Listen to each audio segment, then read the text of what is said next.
Please don't evict us, she whispered, hands trembling as she sent the message. Her son was already asleep on the floor, again. She didn't know the text went to a billionaire, and that it would break his heart wide open. Anna pressed the cracked screen of her old phone, biting her lip as she typed. Anna, Mr. Dale, I know I'm late again. I just need one more week. I promise I'll have the rent. Please don't evict us. My son's only 6. We've got nowhere else to go. She hit send, heart pounding. She couldn't afford to lose this apartment, not with Max starting school again next week. The laundromat cut her hours. The diner said business was slow. Everything felt like it was closing in. But the message didn't go to Mr. Dale. It went to Liam Westbrook. He was standing on the 33rd floor of his Manhattan skyscraper, the wind whispering through sleek glass walls, when his private phone buzzed. Liam almost ignored it. No one had this number except his assistant, his sister, and a few trusted contacts. Curious, he unlocked the phone and read, Mr. Dale, I know I'm late again. His brow furrowed. The desperation in the message hit him like a punch. He read it again, slower this time. There was something raw about it. No emojis, no fluff. Just fear and love. A mother begging for her son. He paused. It had been a long time since something stopped him cold. Not boardroom drama, not legal wars. But this, it felt real. A wrong number. That had to be it. He could delete it. He could reply, wrong number. But he didn't. Instead, he clicked the sender's number and opened her message history. There were none. This was the first. He sat back in his leather chair, his $40,000 Rolex glinting under the light, and looked around his world, the polished silence, the empire he had built, the loneliness behind the glass. Then he looked at the message again. My son's only 6. We've got nowhere else to go. He imagined a small boy, scared. A woman trying to stay brave. He didn't text back. Not yet. Instead, he saved the number. He walked to the window and stared at the city below, whispering to no one, let's see who you really are. Anna hadn't slept more than 3 hours in 2 days. Her double shift at the diner left her ankles throbbing, but she didn't complain. She couldn't. There was no one to listen, and even less time to feel sorry for herself. She tucked Max into the makeshift mattress they kept in the corner of their one-room apartment. The rent was overdue by 10 days, and the hot water had already been shut off.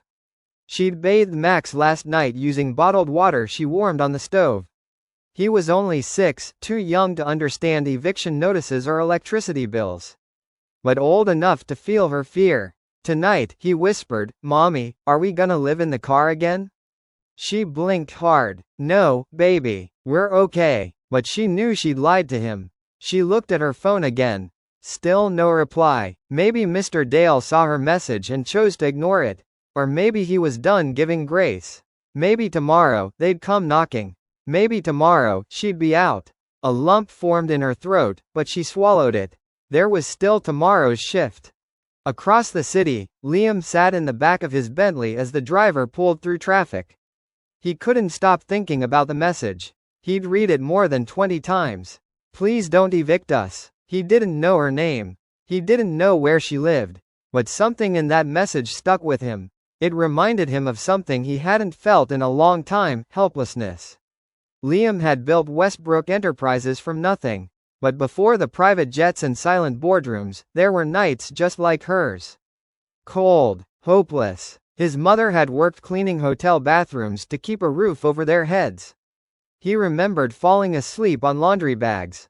And now here he was, worth $3.8 billion, shaken by a stranger's accidental text. Do me a favor, he said to his assistant through the Bluetooth speaker. Run a trace on this number.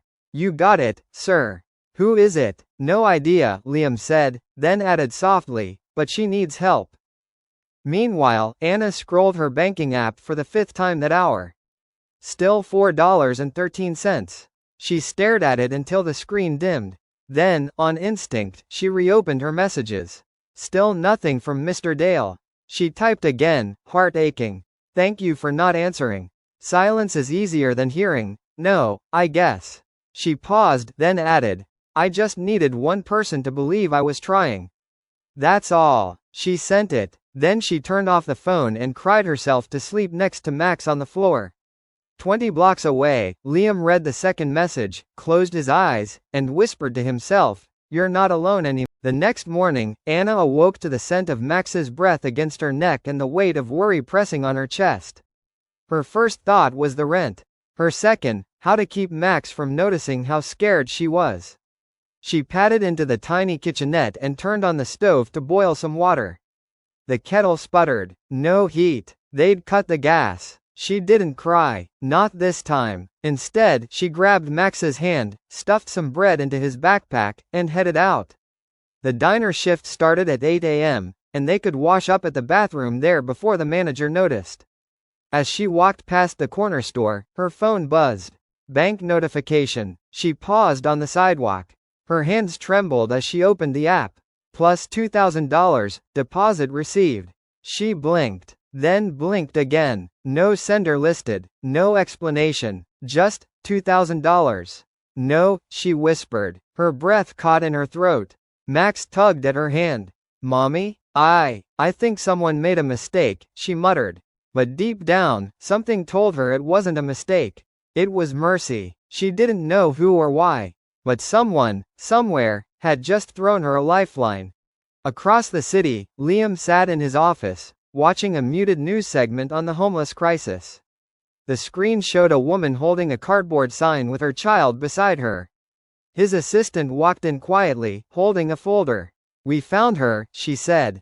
Anna Morales. Single mom. Lives in East Brooklyn. 2 jobs. No criminal record. Landlords threatening eviction. Liam nodded without looking away from the screen. I sent the deposit anonymously, his assistant added. Through a third-party wallet. She won't trace it back. He finally turned. Good. Do you want me to do anything else? Liam hesitated. Then, no, I want to see what she does next. At the diner, Anna pulled on her apron and ducked into the back room. She sat on a milk crate and stared at her phone. Rent, groceries, bus pass, electric bill. She scribbled on the back of an order slip, calculating how far she could stretch the miracle. Then she texted again, to the same number. The one she thought belonged to Mr. Dale. I don't know who you are, but you saved us. She hesitated. Whoever you are, thank you. She put the phone away and wiped her eyes. She didn't have the luxury of breaking down. Not today. Liam read the message in silence. He didn't reply. Instead, he searched her neighborhood on his tablet, scanned for small businesses, then circled one. Maribel's Diner. He stood. Cancel my afternoon. I need to see something for myself. That evening, Anna turned to take an order, and locked eyes with a stranger in a tailored coat, seated quietly in the corner booth. The dinner rush at Maribel's Diner was slower than usual. Rain streaked the windows, and the smell of burnt coffee lingered in the air. Anna moved through it all like muscle memory, refilling cups, wiping counters, smiling through exhaustion. Then the bell above the door chimed. She glanced up and froze for a half-second. A man in a sleek charcoal coat walked in, rain dripping from his shoulders. He didn't look like he belonged here, not with that kind of posture, or those shoes polished like glass. He didn't glance around nervously like most new customers in East Brooklyn. He just scanned the room and took the corner booth like he'd been there 1,000 times. Anna rubbed her hands on her apron and approached with a worn-out smile. Coffee? She asked. He looked up. His eyes were piercing blue, sharp, observant, but something about them was quiet. Tired, like hers. Yes, please, he said. His voice was soft, cultured, but not arrogant. She returned with the coffee, setting it down in front of him. Menu's right there. Not that it changes much. He chuckled lightly. What's good? She smirked, unable to resist. Nothing, really. But the pancakes pretend to be decent if you cover them in enough syrup. I'll take them, he said, like it was the easiest decision in the world. As she turned to walk away, he spoke again. You seem tired. She stiffened. Not out of offense, just shock. No one asked. Not ever. Single mom, she said over her shoulder. Tired's kind of part of the deal. He nodded, like he understood too well. Liam watched her work from the booth, taking mental notes. She didn't just serve. She noticed. She refilled an old man's cup before he asked. Slipped a sandwich to a homeless teen who clearly had no money. Laughed with the cook in the back despite her obvious fatigue. She was good. Not just kind. Good. More than that, she was real. He hadn't known what to expect, pity, pride, or someone hardened by poverty. But what he saw was resilience stitched together with kindness. That second message she'd sent, "I just needed one person to believe I was trying," echoed in his chest. Now he understood. "Your food," Anna said, placing the plate gently in front of him. He looked up again, this time longer. She looked away first. "Do you own this place?" he asked. She laughed, almost bitterly. "God, no. I can barely afford rent." He said. "Shame. You'd run it better." She blinked, surprised. "You don't know that." "Maybe. But I'm a good judge of people." He took a slow sip of his coffee, eyes never leaving hers. "Thank you for the pancakes," he added, with genuine softness. "You're welcome," she said, then turned quickly to hide the warmth rising in her face. As Liam left, he paused by the door, looked back at her, and smiled. Anna felt something strange flutter in her chest, like the start of something she didn't dare imagine. The next morning at the diner, Anna found herself glancing at the door more than usual.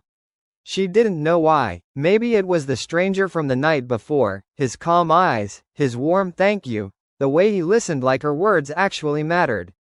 Most customers barked orders, checked their phones, or left crumbs in silence. But he saw her, and he didn't look away. That alone made him unforgettable. But he didn't come that morning. Across town, Liam sat in his office reviewing contracts worth millions, but his mind wasn't on mergers. It was on her, Anna Morales. He kept hearing her laugh with the kitchen staff. The way she softened when she spoke to that teenage girl who clearly came in for food, not company. Anna didn't just survive, she gave. He picked up his phone, scrolled through the anonymous account, and checked the message history. Still no reply from him. She had no idea who helped her. And that gave him power. But strangely, he didn't want power this time. He wanted understanding. That afternoon, as Anna left her shift, her phone buzzed. New message from unknown. "I saw the way you treated people today. You give more than you get." She stopped on the sidewalk, staring at the screen. Then another message came. "Some people take, others light the room when they walk in. You're the second kind." She looked around quickly. Who was this? Was someone watching her? Then a third message. "Don't be afraid. I'm not here to hurt you." She swallowed hard. Her fingers hovered above the screen. Her heart pounded. Finally, she typed, "Who are you?" No answer. But somehow, she wasn't scared. She didn't feel threatened. She felt seen. Liam watched the typing bubble disappear and reappear again. He could say his name. He could tell her everything.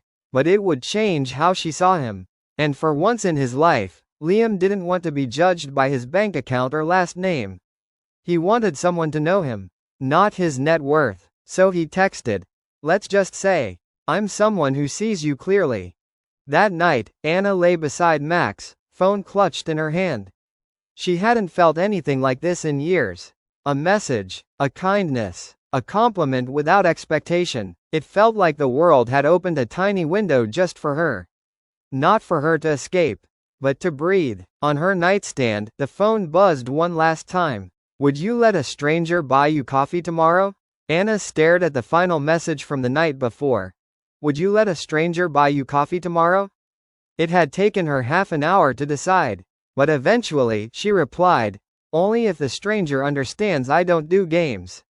The response came instantly. No games. Just coffee. No strings.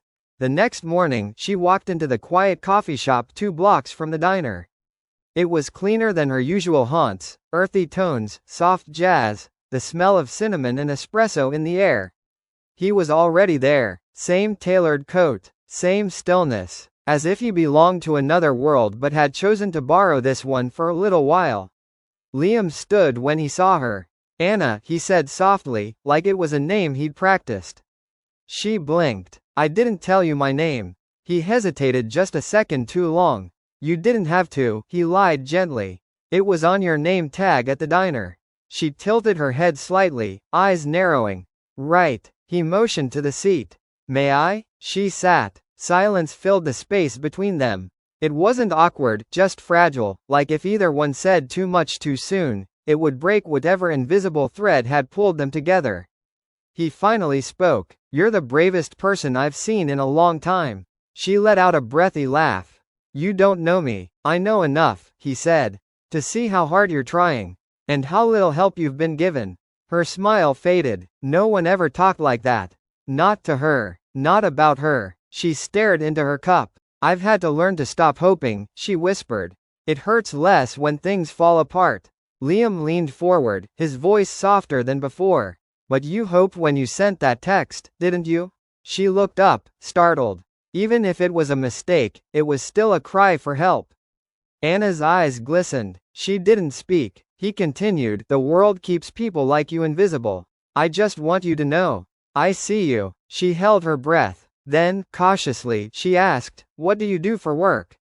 He hesitated. Consulting, he said. Private clients. Nothing glamorous. She smiled at that. You don't look like a guy who does nothing glamorous. Maybe I used to, he replied. But not lately. A silence stretched between them again, softer now. Gentler. She finally said, thank you. For the coffee. He nodded. Thank you for letting me. Later, as Anna walked home, she felt a warmth she hadn't known in years. Not just from the coffee, but from being noticed. From being treated like a woman, not a burden. She didn't know who he really was. But a part of her didn't care. That night, Liam sat alone in his penthouse, staring at a childhood photo of his mother. She deserves better, he whispered to the past. And for the first time in years, he felt afraid. Afraid of feeling again. The next week passed like a dream Anna didn't dare claim. Liam showed up often, never too much, never too little. Sometimes at the diner for pancakes, sometimes with coffee in hand, always with that quiet, grounded presence that made her feel not alone. He never flirted, never pushed, just listened, like he knew how to hold space where her pain lived. But then came Friday, and with it, a letter taped to her apartment door. Final notice. Your balance has been paid in full. This is your last warning. If you're hiding income, your lease will be terminated for fraud.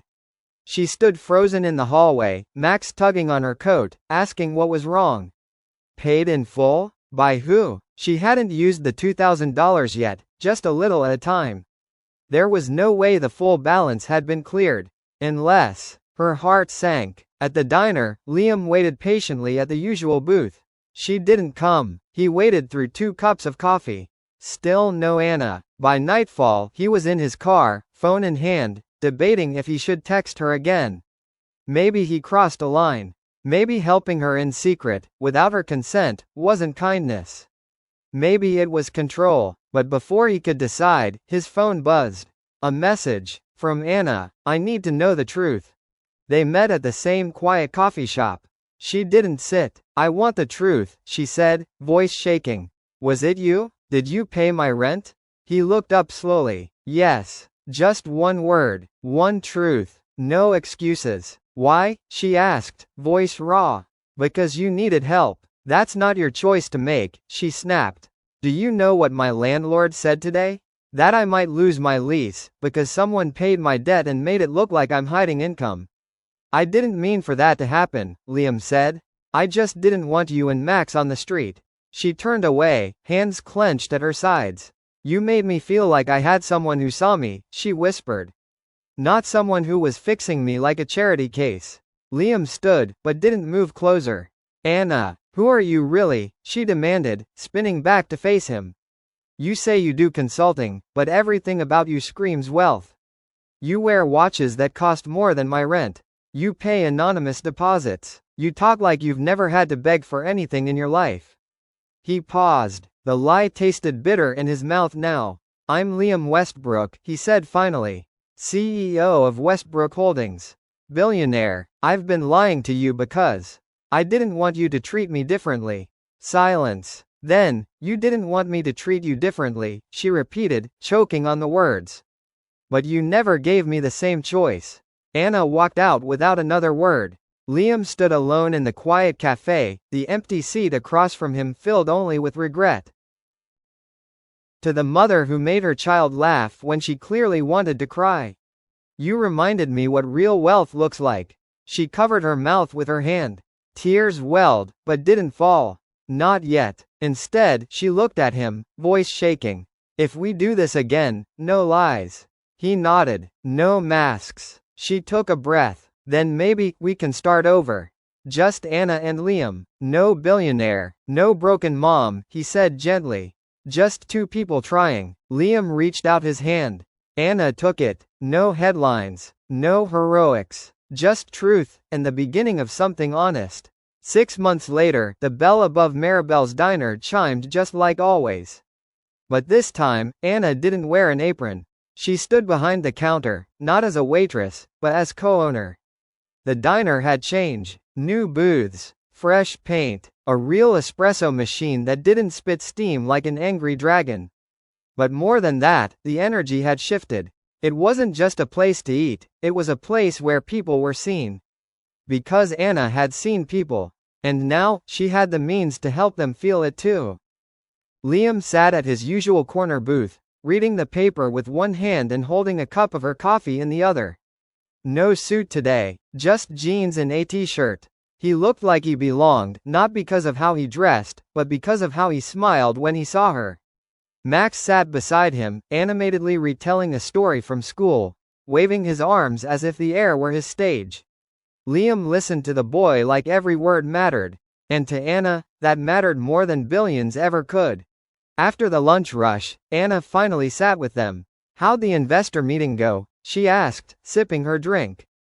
They approved everything, Liam said. But I made a decision. She raised an eyebrow. Oh, he smiled. I'm stepping down as CEO.